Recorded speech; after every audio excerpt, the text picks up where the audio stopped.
My grandfather raised his glass at my 28th birthday dinner and spoke a sentence that sliced the entire room open. Claire, show me how you've managed your $3 million trust fund over the last 25 years. The laughter that had been bubbling around the table died instantly.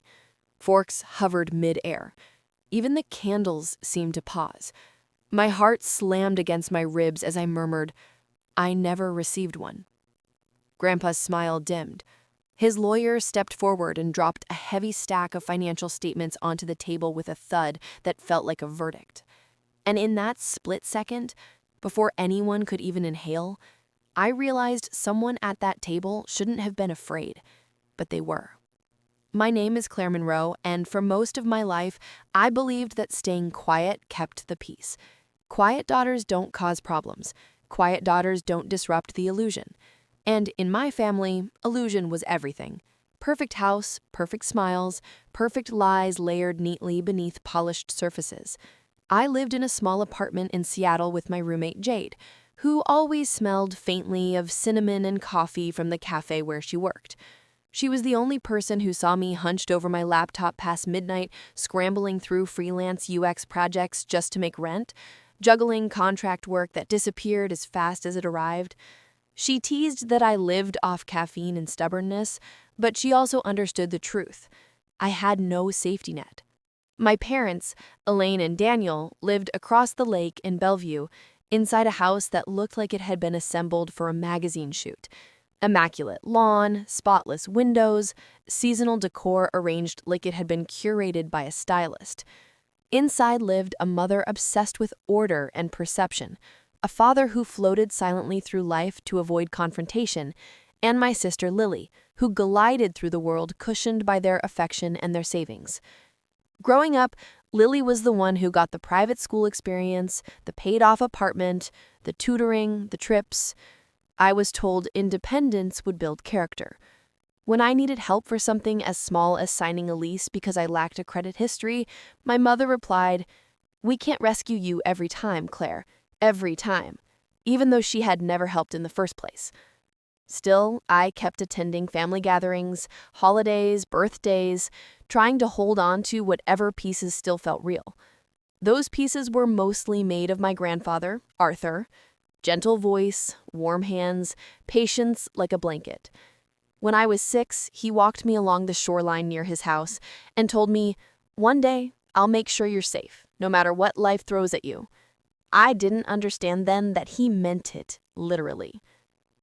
My 28th birthday dinner was supposed to be simple elegance, according to my mother's definition. A private dining room with amber lighting, crisp tablecloths, glasses arranged like they were auditioning for a catalog photo. Everything staged, everything perfect. I showed up after work still in my trench coat, hair slightly tangled from the Seattle wind. My mother's gaze skimmed over me and landed on Lily instead, smoothing her daughter's hair as if mine were invisible. Lily grinned at me, oblivious to the heaviness pulsing beneath the surface. Dinner played out like every past holiday. Lily chattered about her latest trip, my mother beamed with practiced delight, my father nodded dutifully, and Grandpa watched everyone with quiet tensity. I kept my eyes on my plate, cutting my food carefully. I didn't realize he was waiting for a moment, waiting for the exact second to expose what had been hidden for a quarter century. If someone had asked me an hour before the explosion whether anything felt strange, I would have said no. Everything looked painfully normal. My mother correcting Lily's posture, my father pretending he understood wine, Lily laughing a bit too loudly at her own stories. But beneath the predictable chatter, something had been shifting for months, and I had felt it in small ways I didn't know how to explain. Dinner began with the usual subtle cuts. Elaine praised how resourceful I'd become, using that tone that made the word sound like pity disguised as admiration. "Claire's always been independent," she told the couple seated beside us, as though my life were a consequence of my failures, not circumstances. Across the table, Lily spun a delicate gold bracelet around her wrist, the kind of gift I'd never received. She launched into a glowing story about her weekend getaway, paid for by my parents. My father chuckled proudly and added, She deserves it after working so hard. I nearly dropped my fork. Lily had been on a school break for months. I pushed my food around my plate, breathing slowly as the memories clawed back. The night my car broke down and I desperately called my mother because I needed it for work the next morning. "You're an adult," she said calmly. "Figure it out." I spent the night maxing out a credit card just to tow it. Or when I couldn't afford textbooks in college and asked if they could help even a little. "We can't keep bailing you out," she insisted. "It's not fair to Lily." Meanwhile, Lily's European trip had been paid in full without hesitation. Sitting at that table, the memories snapped together like the final pieces of a puzzle I'd been pretending didn't exist. Grandpa watched me closely while everyone else talked. He had always recognized the weight in my silence. When the server refilled our glasses and the room dipped into a softer hush, he raised his wine. Then it came. "Claire, why don't you tell everyone how you've used your $3 million trust fund over the last 25 years? The reaction was immediate. A burst of laughter, shocked and loud. Lily giggled, thinking he was being funny. My mother's expression flickered. Confusion, panic, then her trained smile plastering itself back into place. My father set his drink down so fast it clinked. And I felt cold. Not the kind that stings your skin, but the kind that empties you out from the inside. "What trust fund?" I whispered. Grandpa's smile disappeared. "The one I set up for you when you were 3, he said. A tightness twisted in my throat. I managed to whisper. "I never got one." The silence that followed felt like the air had been sucked out of the room. Lily's grin dissolved. My father wouldn't look at me. My mother stared at me like I had recited something implausible. In that suspended moment, I understood something terrifying. The truth hadn't gone missing. Someone had stolen it. The dinner didn't conclude. It simply shattered. One second, everyone was frozen. The next, chairs scraped and voices tumbled over one another as panic seeped into the gaps. My mother recovered first. Her smile snapped back so abruptly it looked painful. "Dad," she said to Grandpa, voice sugary sweet, "I'm sure Claire misunderstood. She's always been so distracted. You know how she gets. As if my life were a consequence of my failures." My father cleared his throat, staring at the tablecloth. Lily looked lost, trying to piece together the revelation. But Grandpa didn't spare them even a glance. His eyes stayed locked on mine. "Claire," he said quietly, "meet me tomorrow morning, my office, 10 o'clock. It wasn't a request, and the fear in the room shifted like a shadow. I stood up and walked out before anyone could stop me. The cold Bellevue air hit me hard, but I kept walking. Past glowing restaurant windows, past families celebrating. I didn't cry or yell. I just kept hearing the same sentence echo inside me. I never got one. By the time I reached my car, my hands were trembling. My phone buzzed. "Jade, how was dinner?" she asked. I opened my mouth, but nothing came out. My silence told her everything. "Come home. Whatever it is, we'll deal with it." But I already knew this wasn't something to deal with. This was something that had been buried with intention. The next morning, I took the early bus into downtown Seattle. The city's still half asleep, fog thick on the pavement, streetlights fading into dawn. Grandpa's office sat high in a glass tower, warm and quiet inside, smelling faintly of cedar and old paper. He was waiting in a leather chair, a folder resting on his knee. His face wasn't angry. It held something worse: betrayal. "I created a trust for you at 3 years old," he began. $3 million, meant to give you choices, freedom, a life without the struggles you faced." He paused. "You were supposed to access it at 18. 18. I had spent that birthday stocking shelves in a grocery store. Why didn't I know?" My voice cracked. "Why didn't they tell me?" He handed me the folder. Inside was a preliminary audit. Withdrawals, transfers, charges, bills. Some repeated monthly, some enormous. All approved by 2 names: Elaine Monroe, Daniel Monroe. My parents hadn't just hidden my trust fund, they had drained it for a house, renovations, Lily's tuition, Lily's apartment, family vacations, their cars, their luxuries. Every expensive thing I had watched them give freely to Lily while I scraped by, they had paid for it with my future. A burning pressure flooded my chest. Anger, humiliation, grief, clarity, woven together like barbed wire. Every time I had worked 2 jobs, every time I begged for help, every time they told me to learn responsibility, it hadn't been a moral lesson. It had been theft. Grandpa leaned forward. "Claire, I've already hired a legal team. My attorney, Collins, will run a full audit. But the next step is yours. You need to decide how far you want this to go." My eyes stayed on the signatures of the 2 people who were supposed to protect me. "I want everything," I said. "Every record, every receipt, every dollar. I want the truth." Grandpa nodded once, slow and firm. "Then, we'll ask them to come in for a meeting." "I want to be there," I said. "You will," he promised. And for the first time in my life, I wasn't the quiet daughter or the forgotten one. I was the one walking toward the fire. And this time, I wasn't the one who'd get burned. The meeting was scheduled for a Thursday afternoon, the kind of cold Seattle day where the sky looked like brushed steel and the air felt heavy enough to press into your lungs. Grandpa insisted it take place in a private conference room inside his building. Neutral territory, he said. But the truth was, he wanted every second of what was about to happen to be documented, witnessed, and impossible for anyone to escape.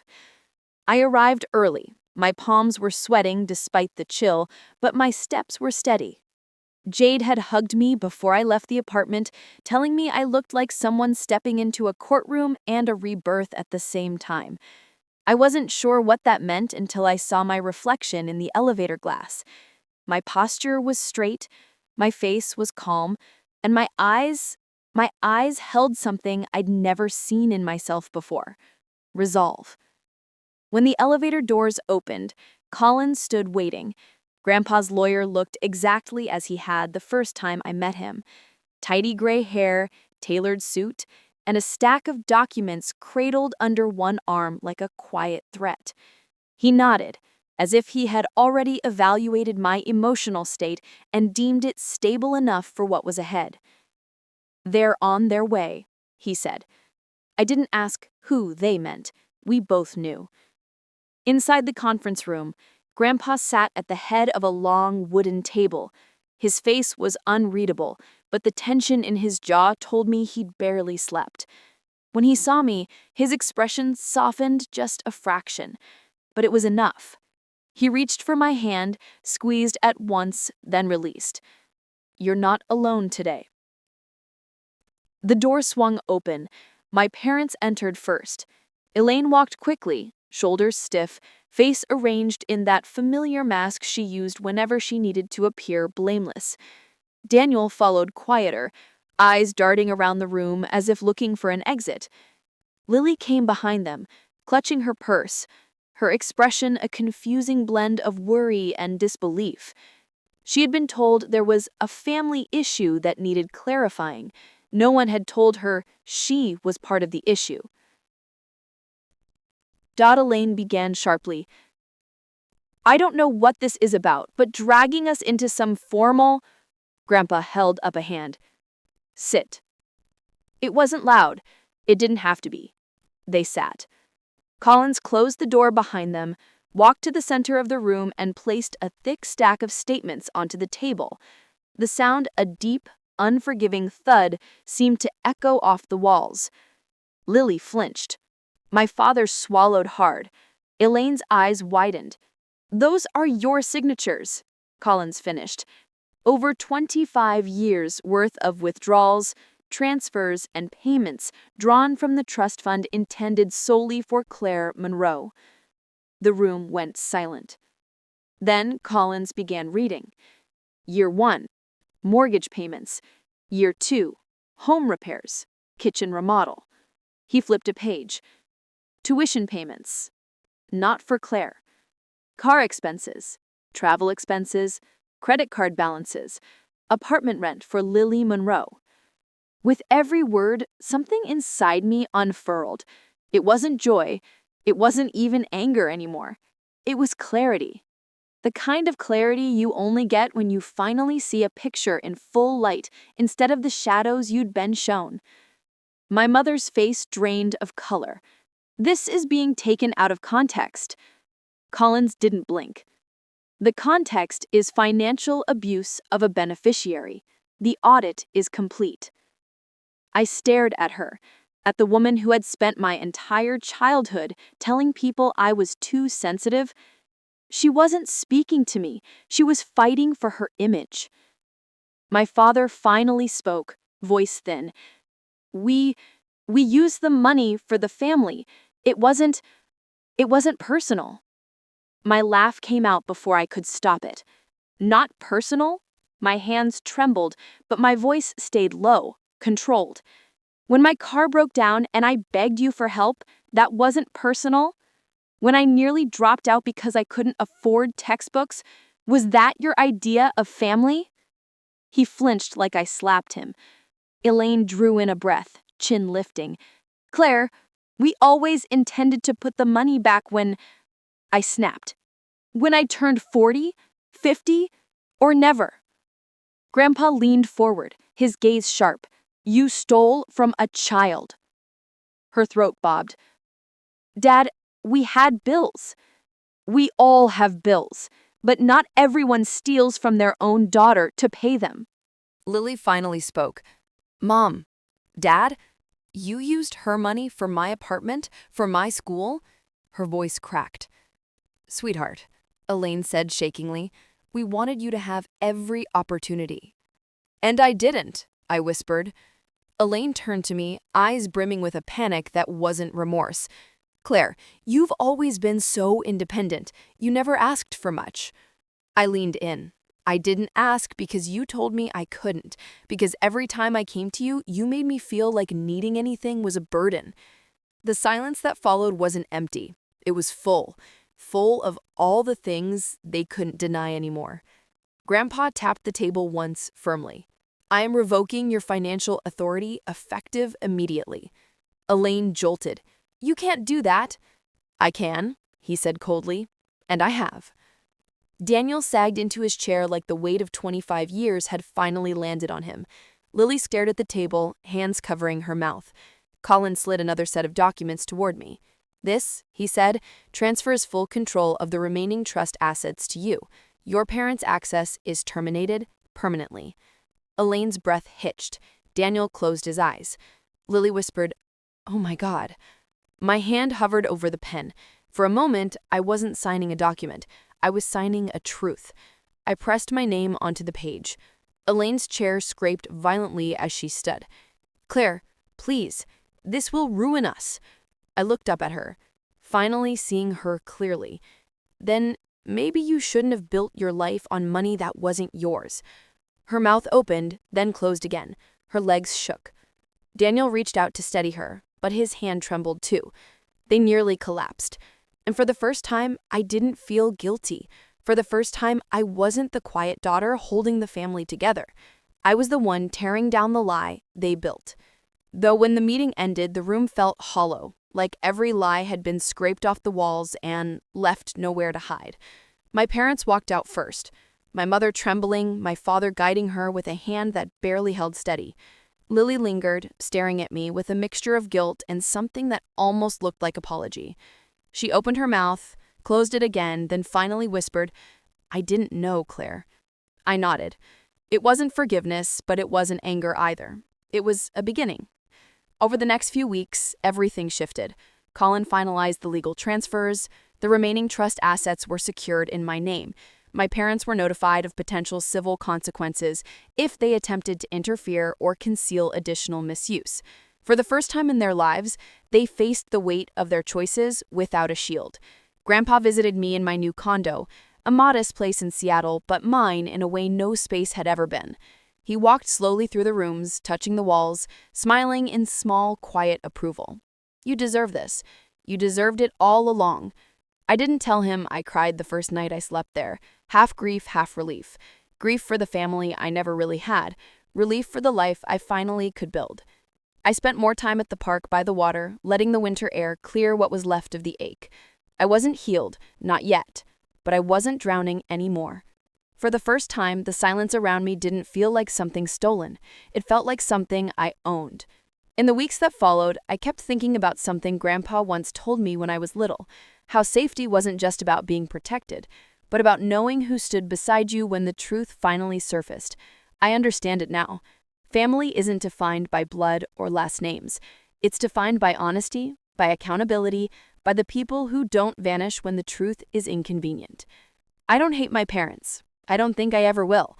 But I've learned that distance can be an act of love. Love for myself, for the life I'm finally allowed to build, for the peace I refuse to surrender again. If you've ever had to step away from people who should have cared for you, I want you to know you're not alone. Your story matters. Your boundaries matter. Share your experience in the comments. And if this story stayed with you, follow the channel so you won't miss the next.